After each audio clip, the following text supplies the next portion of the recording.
জিওগ্রাফির একটি গুরুত্বপূর্ণ অঞ্চল হলো অ্যাডহক রিজিয়ন, যেটাকে আমরা প্ল্যানিং রিজিয়নও বলে থাকি।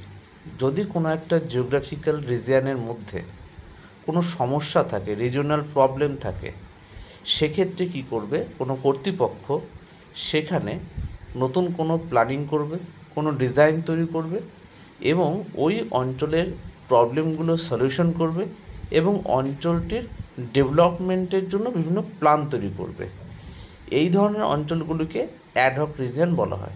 এই অ্যাডহক রিজিয়ন কোন কোন অঞ্চল, কোন কোন জিওগ্রাফিক্যাল রিজিয়ন হতে পারে?